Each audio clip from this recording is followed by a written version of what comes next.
Hello students. आज से हम आपके ट्वेल्थ क्लास इकोनॉमिक्स का नया चैप्टर चालू करने वाले हैं, जो कि है chapter number 10, price determination under perfect competition, पूर्ण प्रतियोगिता में कीमत निर्धारण। जैसे कि हम पिछले चैप्टर में पढ़ चुके थे कि परफेक्ट कंपटीशन का मतलब होता क्या था। परफेक्ट कंपटीशन एक ऐसा जगह है मार्केट का जहाँ पर लार्ज नंबर ऑफ बायर्स और सेलर्स होते हैं जो एक होमोजेनियस प्रोडक्ट में डील करते हैं, और यहाँ पर कोई भी एक इंडिविजुअल फर्म जो है प्राइस को डिटरमाइन खुद से नहीं कर सकती। यहाँ पर जो फर्म है या तो वो प्राइस टेकर हो सकती है लेकिन प्राइस मेकर नहीं हो सकती। तो जो परफेक्ट कंपटीशन था या पूर्ण प्रतियोगिता था, उसके अंदर लार्ज नंबर ऑफ बायर्स और सेलर्स होते हैं, बहुत ही ज़्यादा संख्या में विक्रेता और आपके क्रेता होते हैं जो होमोजीनियस प्रोडक्ट में डील करते हैं, एक जैसे जो सामान होते हैं उसके साथ डील करते हैं। और यहाँ पर कोई भी फर्म जो है प्राइस मेकर नहीं हो सकता, प्राइस टेकर ज़रूर हो सकता है। यहाँ पर जो एक इंडस्ट्रीज़ होती है, मार्केट होती है, वो डिटरमाइन करती है कि एक कमोडिटी की प्रोडक्ट जो कमोडिटी है या वस्तु है उसकी प्राइस क्या होगी। वो ही डिटरमाइन करेगी कि उस वस्तु की कीमत मार्केट में क्या होगी। और ये इंडस्ट्रीज़ जो है वो भी प्राइस मार्केट फोर्स जो होता है, डिमांड और सप्लाई को देख के ही डिटरमाइन करते हैं। अगर हम देखें मार्केट जो है वो बायर्स और सेलर्स से भरा रहता है। अधिकतर बायर्स और सेलर्स में एक झगड़ा रहता है, कॉन्फ्लिक्ट रहता है, क्योंकि जो सेलर्स हैं, जो सामान बेच रहे हैं, वो चाहते हैं कि हम ज़्यादा से ज़्यादा प्राइस में सामान बेचें और हमें ज़्यादा से ज़्यादा प्रॉफिट कमाने को मिले। और बायर्स जो है वो चाहते हैं कि हमें अच्छा प्रोडक्ट मिले लेकिन कम प्राइस में मिले और हम अपनी वांट्स को सेटिस्फाई कर सकें। तो दोनों ही कंडीशन में एक दूसरे के बीच में कॉन्फ्लिक्ट होते रहते हैं कि बायर्स ज़्यादा कमाने के लिए ज़्यादा पैसा चार्ज करते हैं और कंज्यूमर ज़्यादा खरीदना चाहते हैं लेकिन कम प्राइस पे। तो इसीलिए हमें एक पोजीशन में आना होना होता है जिसकी वजह से हम ये डिटरमाइन कर सकते हैं कि किस प्राइस पे प्रोडक्ट होना चाहिए मार्केट में, ताकि जो डिमांड है और जो सप्लाई है वो इक्वल हो और दोनों ही कंडीशन में बायर्स और सेलर्स जो है उनको सेटिस्फैक्शन मिले। तो इसलिए इन सब चीज़ों को कॉम्प्रोमाइज़ करने के लिए हमें इक्विलिब्रियम प्राइस की मदद लेनी पड़ती है, जिसे हम बोलते हैं संतुलन कीमत की। एक ऐसी पॉइंट को हमें डिटरमाइन करना होता है, एक ऐसा सिचुएशन को डिटरमाइन करना होता है जब हमारा जो डिमांड है वो सप्लाई के इक्वल हो जाए। अगर एक हम ऐसा पॉइंट अचीव कर ले जहाँ पर हमारी जो मांग है और सप्लाई जो है वो इक्वल हो जाए, तो वो पॉइंट हमारा इक्विलिब्रियम कहलाता है।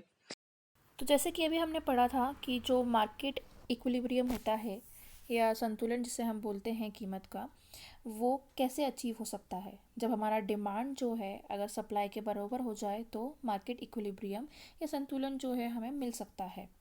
तो उसी को हम एक टेबल के फॉर्म में पढ़ेंगे और उसको समझने की कोशिश करेंगे कि किस पॉइंट पे जो है इक्विलिब्रियम अचीव होता है या संतुलन अचीव होता है। आप देख सकते हैं यहाँ पर हम एक टेबल शो करके रखा हुआ है जिसमें प्राइस ऑफ कमोडिटी दे के रखी हुई है एक्स। एक कोई कमोडिटी वस्तु है एक्स, उसकी प्राइस दे के रखी हुई है। इसके बाद सप्लाई जो है उसी का दे के रखा हुआ है और डिमांड जो है उसका दे के रखा हुआ है। अब हम देखेंगे इसके अंदर कि किस पोजीशन पे जो है डिमांड और सप्लाई जो है इक्वल हो रहा है। आप देख सकते हैं प्राइस जो है वो है 10, 20, 30, 40 और 50। जब प्राइस बढ़ रही है 10 के बाद 20, 20 के बाद 30, 30 के बाद 40 और 40 के बाद 50, तो उस टाइम पे जो हमारी सप्लाई है वो भी क्या हो रही है, बढ़ रही है। पहले 2 थी सप्लाई जब 10 थी प्राइस, उसके बाद हमारी सप्लाई 4 हो गई, फिर 6, फिर 8 और फिर 10। अगर हम उसी को देखें डिमांड में, तो डिमांड में जब प्राइस हमारी 10 थी तो डिमांड जो थी 10 थी। अगर हमारी प्राइस बढ़ गई तो डिमांड क्या हो जाएगी, कम हो जाएगी। प्राइस और बढ़ेगी तो डिमांड क्या हो रही है, और कम हो रही है, जो कि 6 हो गई है। जैसे कि आप जानते हैं कि अगर प्राइस बढ़ेगी तो डिमांड कम होगी और प्राइस कम होती है तो डिमांड बढ़ती है। और सप्लाई में इसका जस्ट उल्टा रहता है, प्राइस बढ़ेगी तो सप्लाई उतना ही बढ़ेगा। अब हमें देखना है कि किस पोजीशन पे हमारा जो सप्लाई है वो डिमांड के बराबर आ रहा है। तो आप फर्स्ट कंडीशन देखेंगे तो हमारा सप्लाई 2 है, जब हमारी प्राइस 10 थी तो सप्लाई 2 था और डिमांड क्या था 10, तो ये इक्वल नहीं है, तो इसमें इक्विलिब्रियम नहीं आया है। जब हमारी प्राइस 20 हो गई तो हमारी सप्लाई जो है 4 हो गई और डिमांड 8 हो गई, तो अभी भी ये इक्वल नहीं है, 4 और 8 इक्वल नहीं है, तो ये इक्विलिब्रियम पॉइंट अचीव नहीं किया है। जब हमारी प्राइस 30 हो गई तो हमारी क्वांटिटी सप्लाइड जो थी वो 6 थी और डिमांड जो है वो भी 6 हो गई। तो जब प्राइस 30 था तो उस टाइम पे क्वांटिटी सप्लाइड भी 6 थी और क्वांटिटी डिमांडेड भी 6 थी। यहाँ पर हमारा सप्लाई और जो डिमांड है वो दोनों इक्वल हो गया है, तो इस पोजीशन को हम बोल सकते हैं कि ये पोजीशन जो है वो हमारा क्या है, इक्विलिब्रियम वाला है।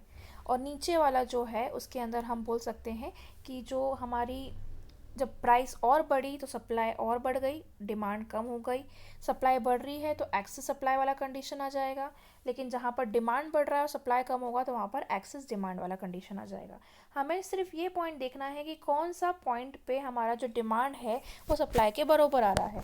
तो पॉइंट जो है वो थर्ड वाला आप देख सकते हैं, जब प्राइस 30 रुपीज़ थी तो उस टाइम पे सप्लाई 6 था और डिमांड भी 6 ही था, तो इस टाइम पे हमारा सप्लाई और डिमांड बराबर हुआ और उसी पोजीशन पे हम बोल सकते हैं कि ये इक्विलिब्रियम वाला पोजीशन है या संतुलन वाला पोजीशन है। जब डिमांड ज़्यादा होगी और सप्लाई कम होगी तो उस टाइम पे वो कंडीशन कहलाएगा एक्सेस ऑफ डिमांड। आप देख सकते हैं यहाँ डिमांड ज़्यादा है और सप्लाई क्या है, कम है। लेकिन जब हमारी सप्लाई ज़्यादा है और डिमांड कम है तो उस टाइम पे हम बोल सकते हैं एक्सेस ऑफ सप्लाई, मतलब सप्लाई ज़्यादा है डिमांड से। इसी को अगर हम एक ग्राफ के रूप में रिप्रेजेंट करें तो आप देख सकते हैं यहाँ दो एक्सिस बनी हुई है, वाई एक्सिस और एक्स एक्सिस। एक्स एक्सिस में हमने क्वांटिटी को रिप्रेजेंट किया है और वाई में हमने प्राइस को रिप्रेजेंट किया है। ये वाला जो ग्राफ है वो डिमांड वाला है और ये वाला जो है वो सप्लाई वाला है। डिमांड आपका नीचे गिरते हुए है और सप्लाई ऐसे है। कौन सा पॉइंट पे आपको मार्क करेंगे तब जाके इक्विलिब्रियम आएगा, तो आप देख सकते हैं ये जहाँ पर डिमांड और सप्लाई मैच कर रहा है ये वाला पॉइंट, वो हमारा इक्विलिब्रियम वाला पॉइंट कहलाएगा। तो इस पोजीशन पे हम बोल सकते हैं कि हमारा जो डिमांड है वो सप्लाई के बराबर है। इनके ऊपर जो है ये वाला पोजीशन, यहाँ पर सप्लाई जो है वो एक्सिस में है और जो ये वाला पोजीशन है उसके अंदर डिमांड जो है वो एक्सिस में है। एक बार इसको मैं वापस से आपको बता देती हूँ कि ये वाला पॉइंट जहाँ पर हमारा डिमांड और सप्लाई मैच कर रहा है वो इक्विलिब्रियम वाला पॉइंट कहलाएगा, जिसे ई मार्क करके रखा हुआ है यहाँ पर। इसके ऊपर वाला पोजीशन जो आपको दिख रहा है ये वाला, वो एक्सिस सप्लाई है और जो यहाँ पर ये वाला पोजीशन दिख रहा है वो क्या है, एक्सेस डिमांड। अगर एक्सेस डिमांड है तो मतलब हमारे पास हमको ज़्यादा डिमांड है लेकिन प्रोडक्ट नहीं मिल रहा है तो शॉर्टेज होगी प्रोडक्ट की। और अगर एक्सेस सप्लाई है तो प्रोडक्ट की सरप्लस होगी, ज़्यादा से ज़्यादा मार्केट में सप्लाई होगा लेकिन उसको ख़रीदने के लिए ज़्यादा लोग इच्छुक नहीं रहेंगे। तो हमें कौन से पॉइंट पे डील करना होता है, कौन से पोजीशन पे आना होता है जिससे हमें संतुलन मिले, वो है ये वाला जहाँ पर डिमांड और सप्लाई जो है वो क्या होगा, मैच करेगा। नेक्स्ट टॉपिक है जो कि है effect of shift in demand and supply on equilibrium price and quantity. Equilibrium price की वजह से डिमांड और सप्लाई कर्व में क्या चेंजेस आते हैं, उनमें क्या क्या शिफ्ट होते हैं वो हम देखेंगे। तो सबसे पहला वाला है chain effect of shift in demand in case अगर हमारा डिमांड जो है इंक्रीज हो रहा है। तो इसको हम एक ग्राफ के रूप में पढ़ेंगे और उसी अकॉर्डिंग समझेंगे। तो आप देख सकते हैं यहाँ पर एक ग्राफ प्लॉट किया गया है जहाँ पर है वाई एक्सिस और एक्स एक्सिस। वाई एक्सिस में हमने प्राइस को प्लॉट किया गया है और एक्स एक्सिस में हमने क्वांटिटी को प्लॉट किया गया है। अब यहाँ पर हमें इसी ग्राफ में डिमांड कर्व लगाना है और सप्लाई कर्व को भी प्लॉट करना है। तो ये जो डी है वो आपका डिमांड कर्व है और जो एस है वो आपका सप्लाई कर्व है। ये प्राइस है और ये क्वांटिटी है। आप देख सकते हैं जहाँ पर आपका डिमांड और सप्लाई जो है वो इंटरसेक्ट हो रहा है, वो एक पॉइंट आ गया है, उसे हम बोलते हैं इक्विलिब्रियम। तो जहाँ पर आपका डिमांड और सप्लाई जो है वो इंटरसेक्ट हो रहा है वो इक्विलिब्रियम पॉइंट बोला जाएगा। तो यहाँ पर जो ये पॉइंट है ई, वो इक्विलिब्रियम पॉइंट है। तो सबसे पहले कंडीशन हम देखते हैं, अगर हमारा डिमांड जो है इंक्रीज हो जाता है, तो इसमें बोला गया है डिमांड इंक्रीज होता है तो क्या होगा।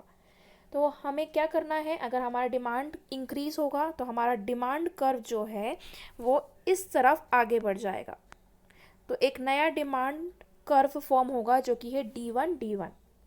अगर नया जो है डिमांड कर्व फॉर्म हो रहा है तो उसके वजह से हमारा जो सप्लाई है वो इधर जाके इंटरसेक्ट होगा डिमांड से, और इसी के वजह से एक नया इक्विलिब्रियम फॉर्म हो जाएगा जो कि है E1। अगर E1 एक नया इक्विलिब्रियम फॉर्म होगा तो यहाँ से आप देख सकते हैं जो प्राइस है वो भी क्या होगी, इंक्रीज होगी, क्योंकि पहले प्राइस यहाँ थी, इसके बाद प्राइस थोड़ी जाके यहाँ पर आ गई, तो प्राइस इंक्रीज होगी, और इसी के वजह से हमारी क्वांटिटी जो है वो भी क्या होगी, इंक्रीज होगी। तो अगर डिमांड कर्व जो है वो इंक्रीज होता है तो उस टाइम पे जो डिमांड है वो राइट की तरफ शिफ्ट हो जाता है, और उसी के वजह से एक नया इक्विलिब्रियम पॉइंट हमें अचीव होता है, जिससे हमें मालूम पड़ता है कि जो प्राइस है वो क्या है, वो इंक्रीज हो रही है OP से OP1 तक, और जो क्वांटिटी है वो भी क्या हो रही है, इंक्रीज हो रही है। सेकेंड है, अगर डिमांड जो है डिक्रीज हो रहा है तो उस कंडीशन में क्या होगा। उस कंडीशन में जस्ट अपोजिट इसका है। यहाँ देख सकते हैं, यहाँ पर y एक्सिस है और x एक्सिस है, सेम यहाँ पर y पे प्राइस प्लॉट किया गया है और x एक्सिस पे क्वांटिटी प्लॉट की गई है। हमें यहाँ पर भी ग्राफ बनाना है जो कि है डिमांड वाला और सप्लाई वाला। तो डिमांड वाला पहला वाला ग्राफ है, ये आपका डी जो है वो डिमांड है, और ये वाला जो है आपका वो सप्लाई है। आप देख सकते हैं कि जब डी और सप्लाई वाला जब इंटरसेक्ट हुआ तो एक इक्विलिब्रियम पॉइंट यहाँ अचीव हुआ, जिसे हमने ई डाल दिया था। अब इसमें बोला गया है कि डिमांड अगर डिक्रीज होती है तो क्या होता है। अगर डिमांड डिक्रीज होती है तो हमारा जो डिमांड है, डिमांड कर्व है, वो इधर की तरफ शिफ्ट हो जाएगा। आप देख सकते हैं यहाँ पर D2 लिखा हुआ है, मतलब डी से D2 तक आ गया है। ये कहाँ शिफ्ट हो गया, हमारा लेफ्ट हैंड साइड शिफ्ट हो गया है, जिसके वजह से हमारा जो इक्विलिब्रियम पॉइंट है वो थोड़ा नीचे आ गया है।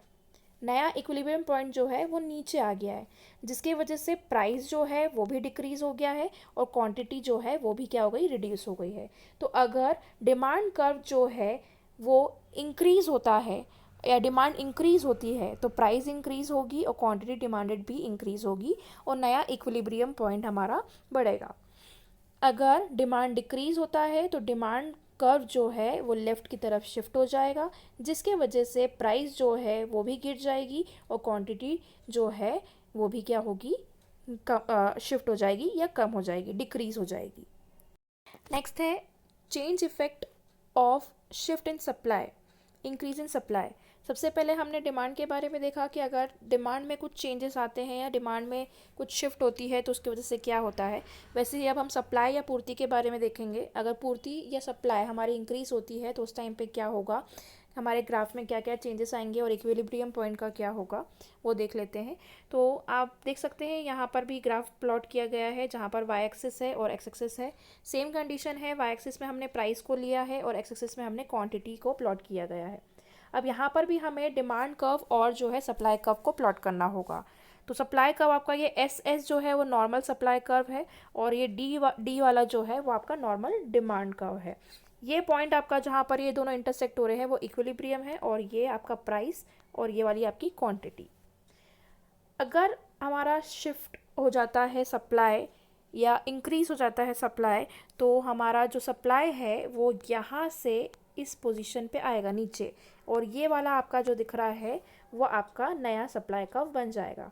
वापस मैं बोलती हूँ, अगर हमारा सप्लाई जो है वो इंक्रीज हो जाता है तो वो आपका नीचे इस तरफ का आता है। अगर इंक्रीज होगा तो आपका सप्लाई कर्व यहाँ पर आएगा नया वाला, और वो नया वाला अगर सप्लाई कर्व आता है तो हम उसे प्लॉट करेंगे S1 से। जब हमारा नया सप्लाई कर्व यहाँ पर हमने मार्क किया है, क्योंकि हमारा सप्लाई जो है वो बढ़ गया है तो इसके वजह से जो इक्विलिब्रियम है अब वो यहाँ पर है, क्योंकि अब ये डिमांड और सप्लाई जो है यहाँ पर मैच कर रहा है, यहाँ इंटरसेक्ट कर रहा है, और इसीलिए वो नया इक्विलिब्रियम यहाँ बन जाएगा। अब जिसके वजह से वो प्राइस जो है वो नीचे गिर जाएगी, क्योंकि हमारी प्राइस पहले ऊपर थी, लेकिन अब नया इक्विलिब्रियम आ गया है तो प्राइस क्या हो जाएगा, नीचे आ गया है क्योंकि शिफ्ट हो गया है सप्लाई में, और क्वांटिटी जो है वो क्या हो जाएगी, इंक्रीज़ हो जाएगी। तो अगर सप्लाई में इंक्रीज़ होता है तो हमारा सप्लाई जो है उसके वजह से जो प्राइस है वो क्या हो जाती है, वो गिर जाती है, और क्वांटिटी डिमांडेड जो है या क्वांटिटी जो है वो इंक्रीज़ हो जाती है। अब सेकंड कंडीशन है, अगर सप्लाई में डिक्रीमेंट आ रहा है या हमारी पूर्ति जो है उसमें डिक्रीज़ हो रहा है, तो उसमें क्या हो सकता है। यहाँ पर भी वापस से सेम है, वाई एक्सिस और एक्स एक्सिस, वाई में प्राइस है और यहाँ पर क्वांटिटी है एक्स एक्सिस में। यहाँ पर भी हमें क्या करना है, सबसे पहले नॉर्मली आपको ग्राफ बनाना है डिमांड का और सप्लाई का। तो ये एस एस जो है वो नॉर्मल आपका सप्लाई कर्व है, और ये डी डी जो है वो आपका नॉर्मल डिमांड कर्व है। ये वाला पॉइंट जो है वो आपका इक्विलिब्रियम है नॉर्मल, जहाँ पर ये दोनों मैच कर रहे थे, इसलिए यहाँ पर वो इक्विलिब्रियम पॉइंट ई मार्क करा हुआ है। लेकिन अगर हमारा सप्लाई जो है अगर कम हो जाता है, डिक्रीज़ हो जाता है, तो हमारा सप्लाई कर्व जो है वो शिफ्ट हो जाएगा कहाँ, लेफ़्ट की तरफ, और एक नया सप्लाई कर्व फॉर्म होगा जो कि है S2 जिसके वजह से अब ये यहाँ पर जो है नया इक्विलिब्रियम पॉइंट होगा, और इसी के वजह से हमारा प्राइस जो है वो ऊपर की तरफ थोड़ा हो जाएगा और क्वांटिटी इधर शिफ्ट हो जाएगी। इसका मतलब अगर हमारा सप्लाई में डिक्रीमेंट आता है तो उस टाइम पे हमारा सप्लाई जो है वो लेफ़्ट की तरफ शिफ्ट हो जाता है, जिसके वजह से प्राइस जो है बढ़ जाती है और क्वांटिटी डिमांडेड जो है वो क्या हो जाती है, घट जाती है। नेक्स्ट है when supply is perfectly elastic, और अगर सप्लाई परफेक्ट इलास्टिक है और इंक्रीज़ हो रहा है हमारा डिमांड, तो उस टाइम पे क्या हो सकता है वो हम देखते हैं। यहाँ पर दो आपको जैसे ग्राफ दिख रहे हैं, तो हम पहले ऊपर वाला ग्राफ देखेंगे जिसमें इंक्रीज इन डिमांड है।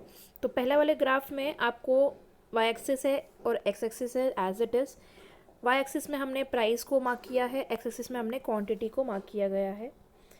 क्योंकि हमारा जो सप्लाई है वो परफेक्टली इलास्टिक है, तो इसलिए जो सप्लाई कर्व है वो ऐसा बनेगा जो कि होगा वाई एक्सिस के पैरेलल, और उसी पे अब हमें जो है डिमांड ग्राफ को भी प्लॉट करना होगा।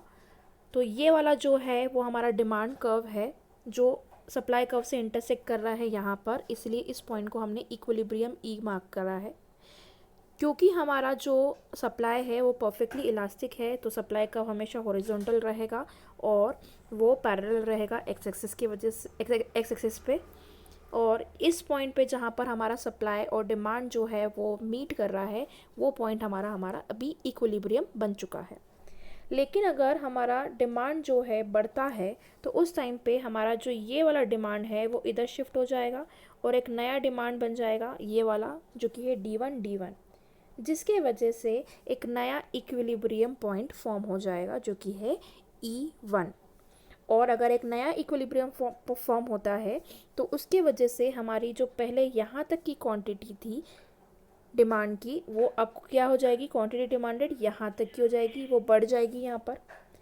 तो इसी के वजह से क्या होगा कि हमारा जो क्वांटिटी है उसमें इंक्रीमेंट आएगा, लेकिन प्राइस जो है उसमें कोई भी चेंजेस नहीं आएगा, क्योंकि हमारा जो सप्लाई है वो परफेक्टली इलास्टिक है, वहाँ पर प्राइस जो है वो कांस्टेंट रहेगा, सेम रहेगा, और क्वांटिटी डिमांडेड जो है वो इंक्रीज़ हो जाएगी। तो अगर सप्लाई परफेक्टली इलास्टिक होता है उसके वजह से और डिमांड में इंक्रीमेंट आ रही है, तो उस टाइम पे हमारा क्वांटिटी जो है वो बढ़ जाएगी, लेकिन प्राइस जो रहेगी, इक्विलिब्रियम प्राइस जो है वो सेम रहेगी। नेक्स्ट है जब सप्लाई परफेक्टली इलास्टिक है लेकिन डिमांड जो है डिक्रीज़ हो रहा है, तो इसमें क्या हो जाएगा कि जो सेम कंडीशन है वाई एक्सिस और एक्स एक्सिस है, आपका वाई एक्सिस में प्राइस है, एक्स एक्सिस में क्वांटिटी है। क्योंकि परफेक्टली इलास्टिक है सप्लाई, तो सप्लाई का जो कर्व है वो एज इट इज़ ऐसा रहेगा पैरेलल एक्स एक्सिस से। हमें यहाँ पर एक डिमांड फॉर्म करना है, तो हमने एक डिमांड यहाँ पर रखा है, जहाँ पर ये मीट कर रहा है वो इक्विलिब्रियम है। क्योंकि डिमांड कर्व डिक्रीज़ हो गया है या डिमांड डिक्रीज़ हो गई है, तो डिमांड जो है वो यहाँ शिफ्ट हो जाएगी, और जिसके वजह से एक नया डिमांड कर्व फॉर्म हो जाएगा जो कि है D2, और नया डिमांड कर्व होने की वजह से जो इक्विलिब्रियम है नया वाला वो भी नया फॉर्म होगा।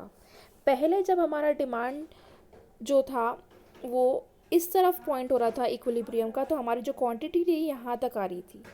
लेकिन क्योंकि हमारा डिमांड कर्व जो है वो शिफ्ट हो गया है, डिक्रीज़ हो चुका है, तो इसलिए हमारी क्वांटिटी क्या हो गई है, रिड्यूस हो चुकी है।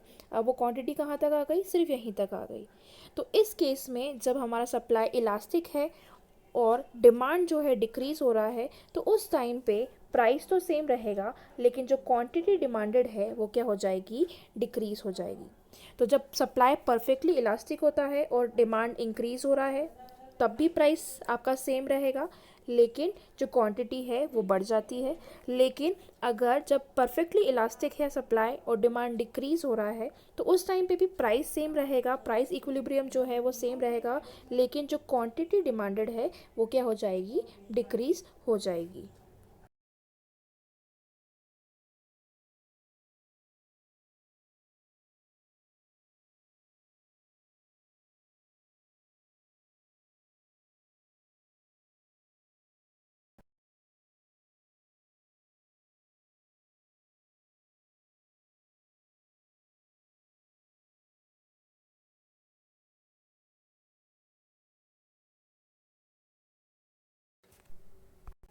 नेक्स्ट है when supply is perfectly inelastic और डिमांड जो है इंक्रीज़ हो रहा है। तो आप ये देख सकते हैं, ये वाला ग्राफ है जहाँ पर Y axis X axis plot किया गया है। सेम कंडीशन है, वाई एक्सिस में प्राइस और एक्स एक्सिस में हमारी क्वांटिटी। क्योंकि हमारा जो सप्लाई है वो परफेक्टली इनइलास्टिक है, इसलिए वो वर्टिकल बनेगा, वाई एक्सिस के पैरेलल बनेगा, और इसलिए यहाँ पर ये जो वाला आपका दिख रहा है एक्स एस से क्यू एस जो है, ये आपका सप्लाई कर्व है। इसमें हमें डिमांड ग्राफ को प्लॉट करना है पहले, तो हमने एक डिमांड कर्व जो है वो प्लॉट कर दिया है, और जिस पॉइंट पे ये मिल रहा है वो इक्विलिब्रियम पॉइंट है। अगर हमारा जो सप्लाई है वो परफेक्टली इनइलास्टिक है और डिमांड जो है उसमें बढ़ रहा है, तो उस टाइम पे हमारा डिमांड जो है इस वाले पोजीशन से यहाँ शिफ्ट हो जाएगा और एक नया डिमांड कर्व फॉर्म होगा जो कि है D1, और इसी के वजह से जो हमारा इक्विलिब्रियम है वो भी नया पॉइंट हो जाएगा जो कि है नया E1 इस तरफ, क्योंकि यहाँ पर अब हमारा डिमांड और सप्लाई जो है मैच कर रहा है या इंटरसेक्ट कर रहा है। जब हमारा पहला इक्विलिब्रियम था तो हमारा प्राइस यहाँ तक था और क्वांटिटी भी यहीं तक की थी। लेकिन जब हमारा ग्राफ जो है डिमांड का वो शिफ्ट हो गया है, तो उसके वजह से हमारा इक्विलिब्रियम पॉइंट यहाँ अचीव हुआ, जिसके वजह से प्राइस जो है क्या हो गई, बढ़ गई, लेकिन क्वांटिटी में कोई डिफरेंस नहीं रहा। तो इससे हम पता कर सकते हैं कि अगर हमारा सप्लाई जो है वो परफेक्टली इनइलास्टिक है और डिमांड जो है वो इंक्रीज़ हो रहा है, तो उस टाइम पे प्राइस जो है वो इंक्रीज़ हो जाएगा, लेकिन क्वांटिटी जो है उसमें कोई फ़र्क नहीं पड़ेगा। सेम इसका अपोजिट कंडीशन है कि अगर सप्लाई परफेक्टली इनइलास्टिक है और डिक्रीज़ हो रहा है डिमांड, तो उस टाइम पे हमारा प्राइस जो है वो डिक्रीज़ हो जाएगा, लेकिन क्वांटिटी में कोई भी फ़र्क नहीं आएगा।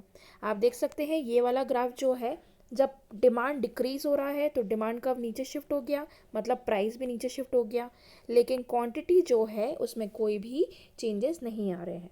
तो परफेक्टली इनइलास्टिक है सप्लाई, तो उस टाइम पे इंक्रीज़ इन डिमांड में प्राइस इंक्रीज़ होता है, क्वांटिटी में कोई चेंजेस नहीं। अगर डिक्रीज़ हो रहा है डिमांड, तो प्राइस में भी डिक्रीज़ होगा, लेकिन जो इक्विलिब्रियम क्वांटिटी है उसमें कोई चेंजेस नहीं आएंगे। नेक्स्ट कंडीशन है जब डिमांड जो है परफेक्टली इलास्टिक है और सप्लाई में इंक्रीमेंट हो रहा है। तो यहाँ पर आप देख सकते हैं वाई एक्सिस है, एक्स एक्सिस है। वाई एक्सिस में हमने प्राइस को प्लॉट किया, एक्स एक्सिस में हमने क्वांटिटी को प्लॉट किया है। अब क्योंकि हम यहाँ पर परफेक्टली इलास्टिक किसकी बात कर रहे हैं, डिमांड की, तो सबसे पहले हमें डिमांड का कर्व को प्लॉट करना होगा। तो क्योंकि परफेक्ट इलास्टिक है तो डिमांड कर्व हमारा हॉरिजॉन्टल बनेगा एक्स एक्सिस के, और वो पैरेलल रहेगा एक्स एक्सिस से। अब इसके बाद हमें इसके अंदर जो है सप्लाई को प्लॉट करना है, सप्लाई ग्राफ को प्लॉट करना है। तो सप्लाई कर्व जो है ऐसा आपको एक मार्क करना पड़ेगा। आप देख सकते हैं जो डिमांड और सप्लाई है इस पॉइंट में मीट कर रहा है, मतलब ये वाला पॉइंट हमारा इक्विलिब्रियम पॉइंट है अभी। लेकिन अगर सप्लाई जो है इंक्रीज़ हो जाता है तो हमारा नया सप्लाई कर्व फॉर्म हो जाएगा जो कि है ये वाला S1, जिसके वजह से हमारा नया इक्विलिब्रियम पॉइंट हमें मिलेगा जो कि है E1। जब हमारा पुराना सप्लाई था तो उस टाइम पे हमारी इतनी क्वांटिटी थी, प्राइस में कोई प्रॉब्लम नहीं थी, प्राइस एकदम सेम थी, कोई चेंजेस नहीं है। लेकिन जब हमारा जो सप्लाई है वो इंक्रीज़ हो गया तो हमारी क्वांटिटी और इंक्रीज़ हो गई इतनी पोजीशन से, जिसके वजह से हम ये पता कर सकते हैं कि अगर डिमांड जो है परफेक्टली इलास्टिक है और सप्लाई में इंक्रीमेंट हो रहा है तो उस टाइम पे प्राइस में कोई चेंजेस नहीं होगा, लेकिन क्वांटिटी जो है वो क्या हो जाएगी, इंक्रीज़ हो जाएगी। तो क्वांटिटी जो है परफेक्टली इलास्टिक में, जब डिमांड परफेक्टली इलास्टिक है और सप्लाई इंक्रीज़ हो रहा है तो क्वांटिटी जो है वो बढ़ जाएगी और प्राइस जो है वो एज इट इज़ रहेगी। नेक्स्ट है when demand is perfectly elastic, decrease in supply. Demand जो है परफेक्टली इलास्टिक है और सप्लाई में डिक्रीमेंट आ रहा है, तो उस टाइम पे हमें फिर से ग्राफ प्लॉट करना होगा जिसमें वाई एक्सिस और एक्स एक्सिस लेना है, वाई में प्राइस और एक्स एक्सिस में क्वांटिटी। क्योंकि यहाँ पर डिमांड की बात कर रहे हैं पहले कंडीशन में, तो डिमांड जो है परफेक्टली इलास्टिक है, तो उसका मतलब हमारा जो डी है वो क्या रहेगा, एक्स एक्सिस के पैरेलल और हॉरिजॉन्टल में बनेगा। इसके बाद हमें यहाँ पर एक सप्लाई कर्व को प्लॉट करना होगा, तो आप देख सकते हैं कि यहाँ पर एक एस एस लाइन दिख रही है जहाँ पर हमने सप्लाई कर्व को प्लॉट किया है, और जहाँ पर ये डिमांड कर्व और सप्लाई मीट कर रहे हैं वो ई पॉइंट है, जिससे हमें अभी इक्विलिब्रियम पॉइंट माना है। अगर सप्लाई डिक्रीज हो जाता है तो सप्लाई कर्व जो है वो लेफ्ट की तरफ शिफ्ट हो जाएगा और एक नया ग्राफ फॉर्म होगा जो कि है S1 उसके वजह से हमारा जो इक्विलिब्रियम है वो भी पीछे शिफ्ट हो जाएगा जो कि है नया E1। अगर डिमांड परफेक्टली इलास्टिक है और सप्लाई जो है डिक्रीज हो रहा है तो उस कंडीशन में हम ये देख सकते हैं कि प्राइस में कोई चेंजेस नहीं आएगा, इक्विलिब्रियम प्राइस जो है वो सेम रहेगा, लेकिन जो क्वांटिटी डिमांडेड है वो शिफ्ट हो जाएगी और वो हो जाएगी डिक्रीज, जिसके वजह से हमारा जो क्वांटिटी है वो Q से Q1 पे शिफ्ट हो जाएगा और क्वांटिटी में डिक्रीमेंट आएगा।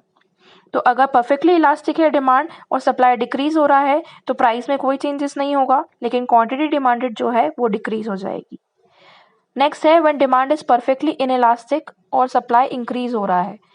सेम कंडीशन यहाँ पर भी हम वही करेंगे, ग्राफ बनाएंगे जहाँ पर एक्स एक्सिस और वाई एक्सिस है, जहाँ पर हमें प्राइस और क्वांटिटी लेना है, लेकिन अब डिमांड जो है वो परफेक्टली इनइलास्टिक है तो वो वर्टिकल पोजीशन पे हम मार्क करेंगे और वो वाई एक्सिस के पैरेलल बनाएंगे। तो आप देख सकते हैं वाई एक्सिस के पैरेलल हमने एक ग्राफ बनाया है जो कि क्यू डी, ये और क्यू डी जो है वो हमारा डिमांड कर्व है।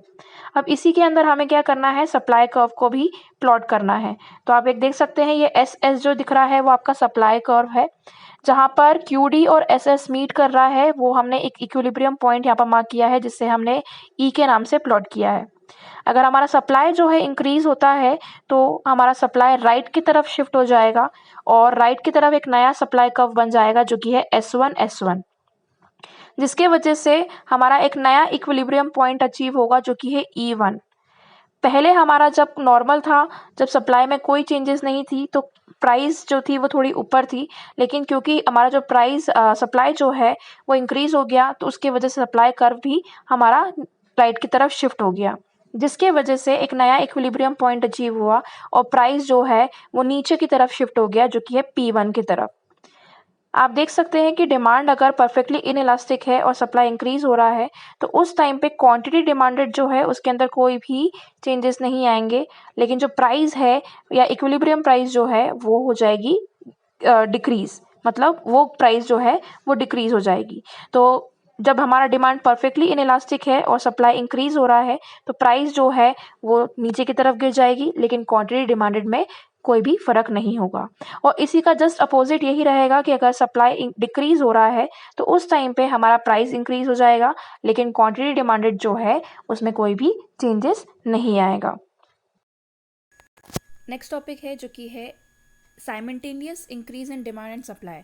जब डिमांड और सप्लाई दोनों में ही इंक्रीज हो रहा है तो उस टाइम पे इक्विलिब्रियम का क्या कंडीशन होगा वो देखते हैं हम। तो फर्स्ट कंडीशन है इसके अंदर, increase in demand is greater than increase in supply, मतलब हमारी जो मांग है उसमें बढ़ोतरी ज़्यादा है पूर्ति के कंपैरिजन में। तो हमारा डिमांड अगर ज़्यादा हो रहा है और सप्लाई उससे कम इंक्रीज़ हो रहा है लेकिन इंक्रीज़ हो रहा है, तो उस टाइम पे क्या कंडीशन हो सकती है वो देखते हैं। तो इसमें भी हमें ग्राफ रिप्रेजेंट करके ही समझाना होगा। तो आप देख सकते हैं यहाँ पर भी एक ग्राफ बना हुआ है, एक्स एक्सिस में हमने क्वांटिटी डिमांडेड जो है वो लिखी हुई है और वाई एक्सिस में हमने प्राइस को शो किया गया है।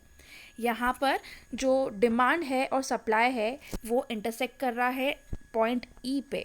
आप ये देख सकते हैं, ये वाला जो ग्राफ है वो डिमांड का है और ये वाला जो एस एस वाला है वो सप्लाई का है। दोनों एक जगह इंटरसेक्ट कर रहे हैं इस पॉइंट पे, तो उससे हमने ई पॉइंट डाला है और वो ई पॉइंट हमारा क्या है, इक्विलिब्रियम पॉइंट है।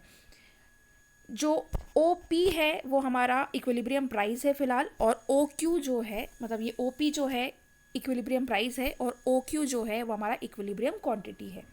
अगर हमारा डिमांड जो है बढ़ जाता है और सप्लाई भी बढ़ जाता है तो डिमांड और सप्लाई कर्व जो है वो शिफ्ट हो जाएगा। तो अगर डिमांड बढ़ जाता है तो नया डिमांड कर्व फॉर्म होगा जो कि है ये D1 और अगर सप्लाई भी इंक्रीज हो जाता है तो एक नया सप्लाई कर्व फॉर्म होगा जो कि है S1 आप देख सकते हैं यहाँ पर भी ये जो है इस पॉइंट पे दोनों इंटरसेक्ट कर रहे हैं, डिमांड और सप्लाई। तो इसलिए अब हमारा जो है नया इक्विलिब्रियम पॉइंट बन जाएगा जो कि है E1 यहाँ पर। अब E1 जो है क्योंकि यहाँ बन रहा है तो प्राइस जो है वो भी थोड़ा सा ऊपर हो जाएगा और क्वांटिटी जो है वो भी थोड़ी सी इंक्रीज हो जाएगी। इसी के वजह से अगर हम देख सकते हैं कि अगर हमारा डिमांड ज़्यादा बढ़ता है और सप्लाई भी बढ़ता है लेकिन डिमांड के कंपैरिजन में कम बढ़ता है, तो उस टाइम पे जो प्राइस है हमारा वो तो बढ़ेगा और क्वांटिटी भी बढ़ेगी, लेकिन राइज इन प्राइस की वजह से जो डिमांड है उसमें कॉन्ट्रैक्शन होगा और सप्लाई जो है उसमें एक्सटेंशन होगा। नेक्स्ट है increase in demand is equal to increase in supply, मतलब जो हमारा डिमांड इंक्रीज हो रहा है वो सप्लाई इंक्रीज हो रहा है उसके बराबर है। तो उस टाइम पे क्या होगा वो हम देख लेते हैं। तो यहाँ पर भी सेम कंडीशन होगी, यहाँ पर एक्स एक्सिस में हम क्वांटिटी डिमांडेड लिखेंगे और वाई एक्सिस में हम प्राइस शो करेंगे। यहाँ पर डिमांड और सप्लाई जो है वो कर्व बनाना होगा, तो ये हमारा डी डी कर्व है और ये हमारा एस एस कर्व है। तो डी डी कर्व मतलब डिमांड और एस एस कर्व मतलब हमारा सप्लाई। आप देख सकते हैं जहाँ पर ये इंटरसेक्ट कर रहा है वहाँ पर हमने एक पॉइंट ई मार्क किया है और ये हमारा अभी इक्विलिब्रियम पॉइंट है, जिसके वजह से हमारा ओ पी जो है वो इक्विलिब्रियम प्राइस बन जाएगा और ओ क्यू जो है वो हमारा इक्विलिब्रियम क्वांटिटी बन जाएगा। अगर डिमांड जो है इंक्रीज़ हो रहा है तो डिमांड कब हमें इंक्रीज़ करना पड़ेगा और राइट की तरफ शिफ्ट करना पड़ेगा, और सप्लाई जो है इंक्रीज़ हो रहा है तो उसको भी हमें यहाँ पर शिफ्ट करना पड़ेगा, जिसके वजह से एक नया इक्विलिब्रियम पॉइंट बनेगा जो कि है E1। और अगर वो उसी पॉइंट पे बन रहा है तो आप देख सकते हैं प्राइस में कोई चेंजेस नहीं आ रही है, क्योंकि यहाँ पर भी ई पॉइंट जो था पहले वो इसी पोजीशन पे था, बस E1 थोड़ा सा आगे हो गया है लेकिन प्राइस में कोई चेंजेस नहीं है। जिसकी वजह से हम ये देख सकते हैं कि अगर हमारा इंक्रीज़ इन डिमांड हो रहा है और इंक्रीज़ इन सप्लाई जो है वो बराबर है तो हमारा प्राइस जो होगा या इक्विलिब्रियम प्राइस जो होगा वो सेम रहेगा, उसमें कोई चेंजेस नहीं आएगी, लेकिन जो क्वांटिटी डिमांडेड है वो हो जाएगी इंक्रीज़ और वो शिफ्ट हो जाएगी ओ क्यू से ओ क्यू वन तक। तो increase in demand is equal to increase in supply, उस कंडीशन में प्राइस सेम रहेगा लेकिन क्वांटिटी जो है वो क्या हो जाएगा, इंक्रीज हो जाएगा। नेक्स्ट कंडीशन है जो कि है increase in demand is less than increase in supply, मतलब यहाँ पर दोनों इंक्रीज हो रहे हैं लेकिन डिमांड थोड़ा कम इंक्रीज हो रहा है सप्लाई के कंपैरिजन में। तो इस टाइम पे हमें सेम कंडीशन है, ग्राफ बनाना है जहाँ पर क्वांटिटी डिमांडेड एक्स पे है और वाई पे प्राइस को शो किया गया है। यहाँ पर एस एस जो है वो हमारा सप्लाई है और ये डी डी जो है वो हमारा डिमांड कर्व है।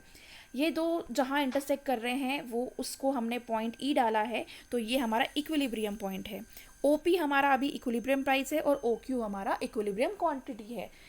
लेकिन अगर डिमांड बढ़ता है तो नया डिमांड कब हो जाएगा और सप्लाई बढ़ता है तो नया सप्लाई कब हो जाएगा, जिसकी वजह से ये दोनों यहाँ पर जाके मीट करेंगे और वहाँ पर हम एक नया इक्विलिब्रियम पॉइंट वहाँ पर शो करेंगे।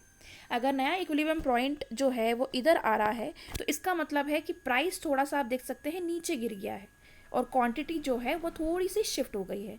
तो जब हमारा डिमांड इंक्रीज हो रहा है लेकिन सप्लाई के कंपैरिजन में कम इंक्रीज हो रहा है तो उस कंडीशन में जो प्राइस है वो फॉल हो जाएगी और क्वांटिटी डिमांडेड जो है वो बढ़ जाएगी, और फॉल इन प्राइस के वजह से डिमांड में एक्सटेंशन शो होगा और सप्लाई में कॉन्ट्रैक्शन शो होगा।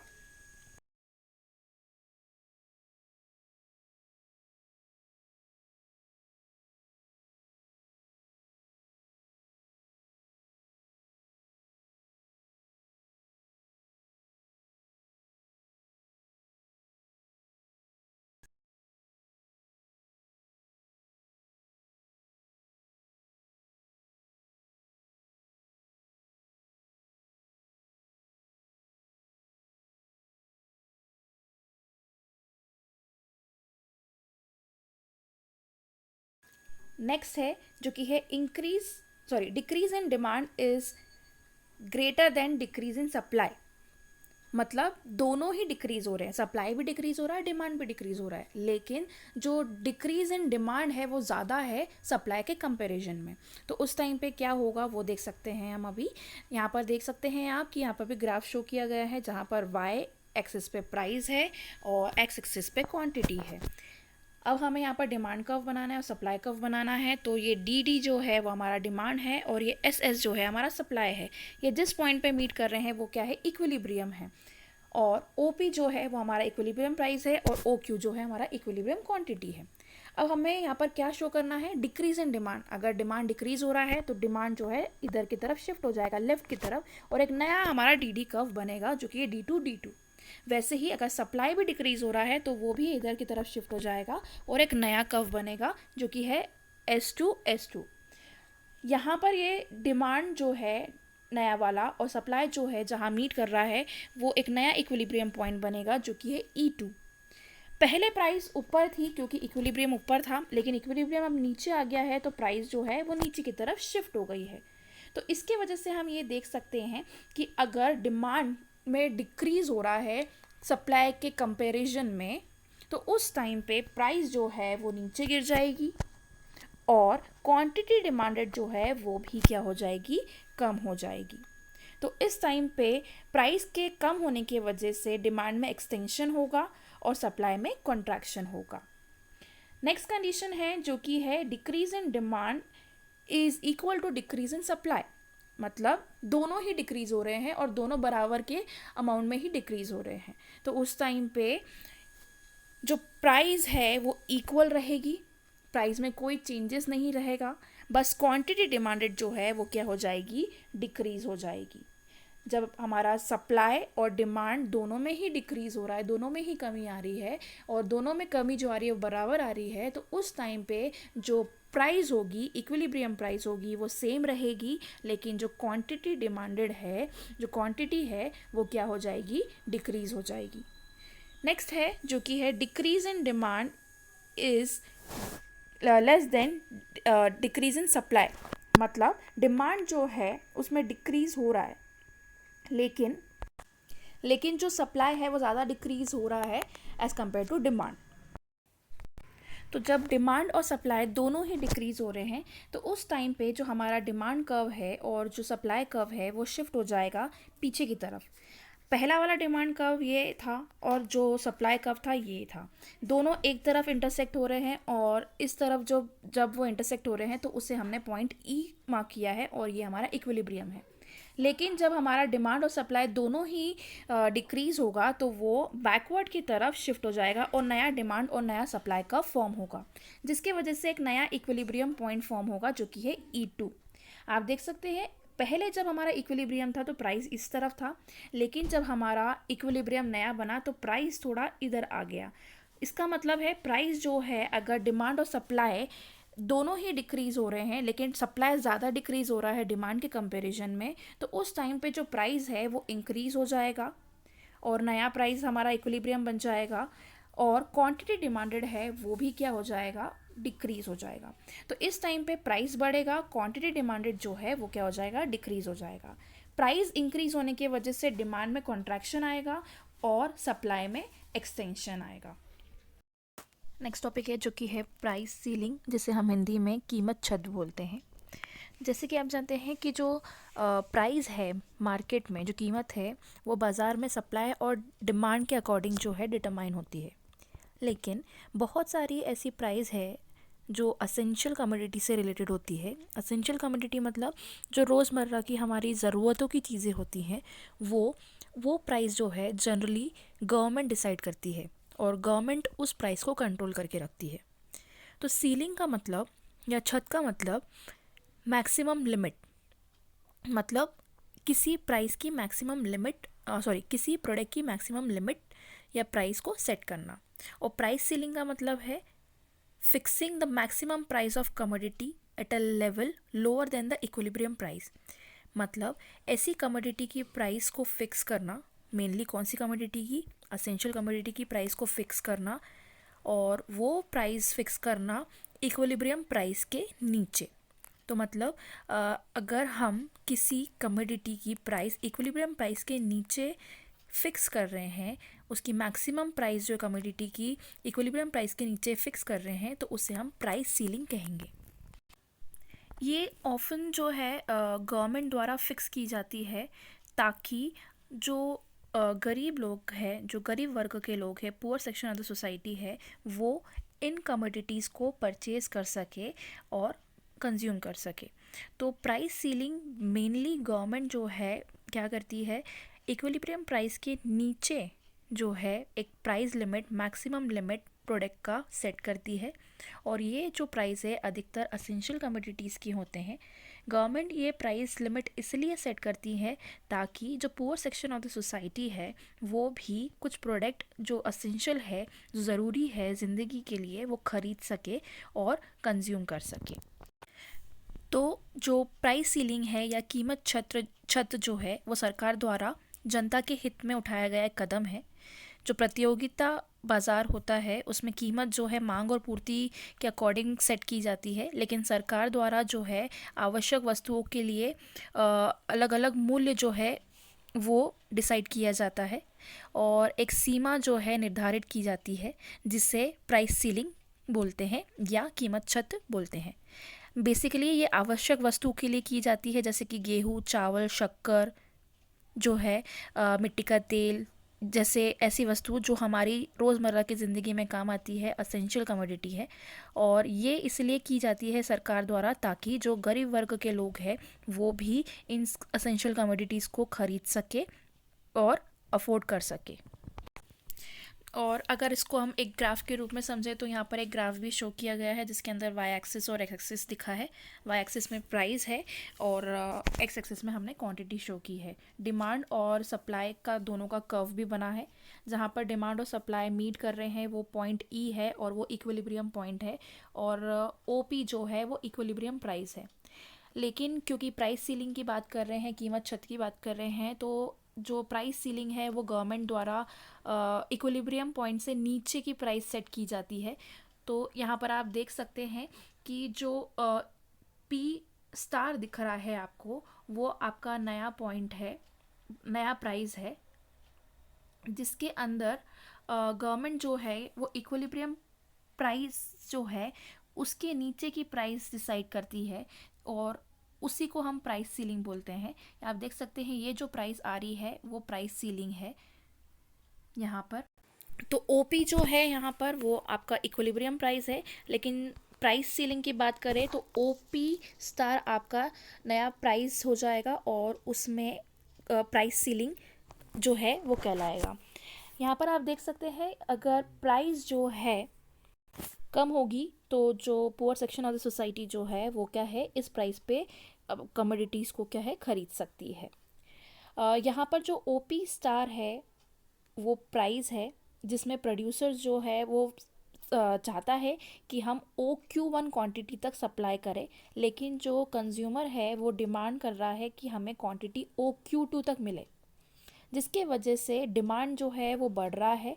और अगर डिमांड बढ़ता है तो ब्लैक मार्केटिंग की कंडीशंस चालू हो जाती है। ब्लैक मार्केटिंग मतलब एक ऐसा सिचुएशन जहाँ पर जो कमोडिटी है वो हायर प्राइस पे बिकती है, मतलब गवर्नमेंट ने जो प्राइस सेट किया है उससे ज़्यादा प्राइस पे अगर कीमत पे कुछ कमोडिटी की प्राइस ली जा रही है तो वो ब्लैक मार्केटिंग कहलाएगी और इसके वजह से ब्लैक मार्केटिंग चालू हो जाती है। प्राइस सीलिंग की अगर यहाँ पर बात करें तो प्राइस सीलिंग का क्या मतलब है, जब इक्विलिब्रियम पॉइंट के नीचे से अगर कुछ प्राइस सेट होती है तो वो प्राइस सीलिंग कहलाती है। यहाँ पर अगर हम सप्लाई की बात करें या प्रोड्यूसर की बात करें तो प्रोड्यूसर जो है वो OQ क्वांटिटी तक ही बेचना चाहता है, लेकिन जो कंज्यूमर है वो OQ2 क्वांटिटी तक खरीदना चाहता है, जिसके वजह से जो डिमांड है वो क्या हो जाती है, बढ़ जाती है, एक्सेस डिमांड हो जाता है। और अगर ज़्यादा डिमांड हो रहा है तो उसके वजह से ब्लैक मार्केटिंग चालू हो जाती है। ब्लैक मार्केटिंग क्यों चालू हो जाएगी, क्योंकि लोगों को ज़्यादा डिमांड है उसकी, लेकिन प्रोड्यूसर्स उतने कीमत में नहीं बेचना चाहता, तो ज़्यादा से ज़्यादा बेचने के लिए वो ज़्यादा प्राइस में बेचेगा। और अगर ज़्यादा प्राइस में अगर वो बेच रहा है, जो गवर्नमेंट ने प्राइस सेट की है उससे ज़्यादा प्राइस में अगर वो बेच रहा है, तो वो एक तरीके से ब्लैक मार्केटिंग कहलाती है। नेक्स्ट टॉपिक है प्राइस फ्लोर, जिसे हम हिंदी में कीमत फर्श बोलते हैं। जैसे कि प्राइस सीलिंग जो है वो कंज्यूमर के लिए गवर्नमेंट जो है प्राइस को कंट्रोल करके रखती है। वैसे ही अगर हम बात करें प्राइस फ्लोर की या कीमत फर्श की, तो ये जो है गवर्नमेंट प्रोड्यूसर के लिए करती है। तो गवर्नमेंट एक प्राइस फिक्स करती है जो प्रोड्यूसर के हित में हो, और अगर गवर्नमेंट प्रोड्यूसर के हित में कुछ प्राइस फिक्स कर रही है तो उसे प्राइस फ्लोर कहा जाता है। तो कीमत फर्श सरकार द्वारा उत्पादकों के हित में उठाया गया एक कदम है। इसके अंतर्गत सरकार उत्पादकों द्वारा उत्पादित वस्तु की न्यूनतम कीमत का निर्धारित करती है। यह न्यूनतम कीमत इतनी आवश्यक होती है कि उत्पादक इस पर अपनी लागतों को वसूल करके कुछ मुनाफा भी कमा सकता है। तो अगर सरकार कुछ प्राइस फिक्स कर रही है प्रोड्यूसर के हित के लिए, तो वो फिक्सिंग ऑफ प्राइस कहलाएगी प्राइस फ्लोर। प्राइस फ्लोर जो है उसका मतलब है fixing the minimum price by the government which the producer must be paid for their goods. एक ऐसी प्राइस जो गवर्नमेंट द्वारा फिक्स की जाती है प्रोड्यूसर के लिए, उत्पादकों के लिए, और उस प्राइस पे जहाँ पर प्रोड्यूसर्स जो है उनको अपनी जो लागत है उसका पैसा मिल जाता है। तो अगर सरकार द्वारा उत्पादकों के लिए या प्रोड्यूसर के लिए कुछ न्यूनतम कीमत को डिसाइड किया गया है या फिक्स किया गया है, तो वो प्राइस फ्लोर या कीमत फर्श जो है कहलाएगी। This is done majorly for farm product so as to ensure regulate income to the farmer. Basically government जो है ये फार्मर्स के लिए करती है, फार्म प्रोडक्ट के लिए करती है, ताकि जो फार्मर है उनको एक रेगुलेट इनकम मिल सके या इनकम उनकी जनरेट हो सके। इसको भी हम एक ग्राफ के रूप में समझ सकते हैं। यहाँ पर आप देख सकते हैं, यहाँ ग्राफ बना हुआ है जहाँ पर दो एक्सिस है, y और x एक्सिस। y एक्सिस में प्राइस है मतलब कीमत, और x एक्सिस में क्वांटिटी है। सप्लाई और डिमांड का कर्व बना हुआ है जहाँ पर सप्लाई और डिमांड जो है मीट कर रही है वो हमारा इक्विलिब्रियम पॉइंट है, और OP जो है वो हमारा अभी इक्विलिब्रियम प्राइस है। क्योंकि यहाँ पर हम प्राइस फ्लोर की बात कर रहे हैं, तो सरकार जो है वो क्या करती है, एक मिनिमम प्राइस फिक्स करती है ताकि प्रोड्यूसर्स को अपने सामान की लागत मिल जाए। तो ये इक्विलिब्रियम पॉइंट के ऊपर वाली प्राइस को थोड़ा सा फिक्स करती हैं, और जो OP* है वो आपका नया प्राइस बन जाता है, और उसी को हम प्राइस फ्लोर बोलते हैं। यहाँ पर जो OP* है वो नया प्राइस हो जाएगा, और वो ही क्या हो जाएगा, प्राइस फ्लोर कहलाएगा। तो प्राइस फ्लोर का मतलब जब गवर्नमेंट प्रोड्यूसर्स के फेवर में आके कुछ प्राइस सेट करती है, कुछ प्रोडक्ट की कीमत निर्धारित करती है, तो उस टाइम पे वो प्राइस फ्लोर कहलाती है।